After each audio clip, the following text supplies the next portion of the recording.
And it's one thing for, somebody around the internet to see this and it get put out there, yada, yada, yada. But now a couple of things has happened. Number one, this clip was put out by USA Basketball themselves. USA Basketball posted this themselves, not a random fan account, not some clickbait aggregator. The official USA Basketball social media team chose this specific clip of Paige Bueckers blocking Caitlin Clark's shot and pushed it out to millions of followers. And if you think that was an accident, you haven't been paying attention to how women's basketball operates behind the scenes. Tell me USA Basketball doesn't have agenda? It shined through loud and proud when Diana Taurasi made the Olympic team. And Caitlin Clark didn't. Diana Taurasi proceeded to be somebody that was holding the bench down. At the end of the bench, not even able to play. Too old, too tired. Nah. H. Remember Diana Taurasi making the Olympic team in 2024 while Caitlin Clark got left off the roster? Taurasi barely saw the court in Paris. She was anchored to the bench, too tired to contribute, while the team that supposedly suited veteran leadership could have used the player who just set the NCAA all-time scoring record and was dominating WNBA headlines. That decision didn't make basketball sense, but it made perfect sense when you understand who controls these rosters. Sue Bird, Geno Auriemma, the Yukon pipeline that's been running USA Basketball for over 2 decades. The Angel Reese fans, the Paige Bueckers fans, they wet themselves, right? Yeesh. That's not something you want to think about. And it's one thing for the most horrible place known to man, called social media, to try to take victory laps with this. I mean, okay, you sort of expect that out of the worst of the worst. Do you not? Question mark? But it's... Paige Bueckers checks the same boxes as Sue Bird. That's not speculation. That's observable fact. And now, we're watching the media machinery rev up to justify what's coming next. USA Basketball posts the clip, the engagement rolls in, the narrative gets established early. And suddenly, when roster decisions get made for the 2026 World Cup or the 2028 Olympics, there's already months of groundwork laid for why Paige deserves the spot over Caitlin. WNBA insider Annie Costabile was among the media members present at Team USA training camp, and she addressed Clark's defense during the December 15th appearance on the Indy Stars Fever Insider podcast. Quote, her shot is still there. That was one of my leads, but that the shot of hers that we're all so familiar with is still there. Her speed was coming back, which I thought stood out. Obviously, her timing on passing, that was still impressive. Costabile said when I would assume Chloe Peterson asked her what stood out about Clark's Team USA performance. Enter Andrea Carter, WNBA insider for Front Office Sports. She was at the December 15th Team USA training camp, and she made sure to address Caitlin's defense during an appearance on the Indy Stars Fever Insider podcast. Quote, her shot is still there. Her speed was coming back. Her timing on passing was still impressive, but I think defensively, anyone who watches Caitlin's game knows that's an area that needs to improve. Watching her go up against Kelsey Plum and then seeing her and Paige on each other, I don't think it's a matter of one versus the other. You're watching how these two players are going to operate together one day. Notice the framing there. Not if they operate together. When they operate together one day. The decision's already been telegraphed. Then seeing her and Paige on each other. I don't think it's a matter of one versus the other. You're watching kind of evaluating how these two players are going to operate together one day. And I think that was so more exciting than telling. I mean, it's funny. So we're going to take the one thing about Caitlin's game and we're going to go after Caitlin over it. You knew that was going to happen. This was going to happen. We're going to zero in on this one thing after she's been injured. Played 13 games. Here's what Carter conveniently left out of her defensive analysis. Caitlin Clark played 13 games after returning from injury last season, 13 games.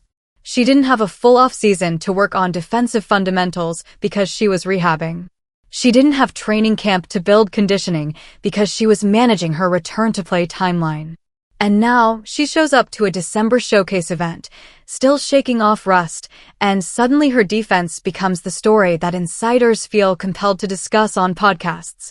Meanwhile, Paige Bueckers has missed significant time with injuries throughout her college career, including an ACL tear and a tibial plateau fracture. But you don't hear the same scrutiny about whether those injuries affected her lateral quickness or defensive positioning. The standards aren't being applied equally. Like 3 times. Man, delete this. Yeah, this is USA Basketball posting this. I mean, what are they doing? They knew this was gonna be a Caitlin Clark versus haters post, and that the haters were gonna swarm this. To be honest, it's unprofessional that USA Basketball posted this and pointed it out. They knew that was going to get seized on. You're already trying to... Look at the comment section on that USA Basketball post. This is what they knew would happen. Paige cooked her barbecue chicken. Clark's a fraud. Paige over Caitlin any day. The haters swarmed exactly as predicted. And that's the point. USA Basketball didn't post this clip because it showed great defense or an exciting play. They posted it because they knew it would generate engagement, establish a narrative, and give ammunition to everyone who's been trying to diminish Caitlin Clark since she entered the league. This is narrative construction in real time. You create the perception early, let it marinate on social media for months, then point to it later as evidence when you make roster decisions that were already predetermined. That the haters were going to seize on this. Honestly. Please, someone please gift that. I can already hear the CC fans coming. See, I mean, they knew what they were doing. They knew. Cooked CC. Shout out to USA Basketball for giving us the content we wanted. The Yukon Mafia isn't subtle about this. Geno Auriemma was already talking up Paige Bueckers before she played a single WNBA game. Subbird's been positioned as the face of USA Basketball decision-making for years.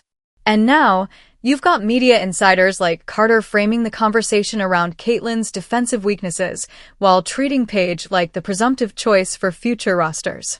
This is how the game gets played in women's basketball. It's not about who's performing at the highest level right now. It's about who fits the preferred narrative and checks the right boxes with the people making decisions. Agenda. Propaganda. Tell me what you think. It is Caitlin Clark fans against everyone all over again. Here we go. It's not even 2026 yet. So it begins. Peace. Here's what this really comes down to. Caitlin Clark brought unprecedented attention to women's basketball. She sold out arenas. She generated television ratings that the WNBA hadn't seen in decades. She made casual sports fans care about women's college basketball and then carried that momentum into her rookie season. And for all of that impact, for all of that cultural relevance, she got left off the Olympic team in favor of Diana Taurasi, who couldn't stay on the court. Now, we're watching the same pattern repeat itself. USA Basketball posts clips designed to elevate Paige and scrutinize Caitlin. Media insiders focus their analysis on Caitlin's defensive limitations while glossing over context about injury recovery and limited preparation time. The Yukon connections continue to influence roster construction at the highest levels of international competition, and the most frustrating part, Caitlin Clark doesn't control any of this. She can't control what USA Basketball posts on social media. She can't control how media insiders frame their podcast discussions. She can't control the biases of the people making roster decisions. All she can do is play basketball at an elite level and hope that eventually performance matters more than politics. But if you've been watching women's basketball for any length of time, you know how this story ends. The Yukon Mafia takes care of their own. Suburbs' preferences carry enormous weight.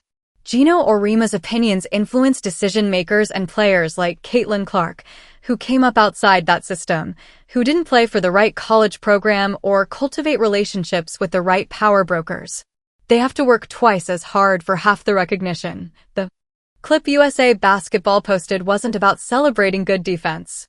It was about establishing a narrative.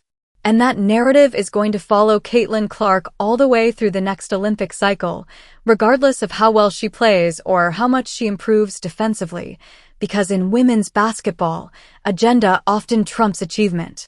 Watch what happens over the next 18 months as we approach the 2026 World Cup. Watch how media coverage frames Paige versus Caitlin. Watch which players get featured in USA Basketball promotional content. Watch who gets the benefit of the doubt when roster decisions get made, and then ask yourself whether those decisions are really about putting the best team on the floor, or whether they're about maintaining control and rewarding loyalty to the system. Caitlin Clark's going to keep doing what she does. She's going to work on her defense. She's going to lead the fever. She's going to put up numbers that make it impossible to ignore her impact. But will that be enough to overcome the institutional bias that's been operating in women's basketball for decades? Based on what we've already seen, I wouldn't bet on it.so. Here's my question for you. If Paige Bueckers makes the 2026 World Cup roster over Caitlin Clark, despite Caitlin having better professional statistics and greater impact on the league, will you accept the explanation that it was purely a basketball decision? Or will you recognize it for what it actually is, the continuation of a pattern that's been obvious since the Olympic team got announced without the player who just transformed women's basketball's cultural relevance? Drop your thoughts in the comments. Hit that subscribe button, and let's keep watching how this plays out, because I guarantee you this story is far from over.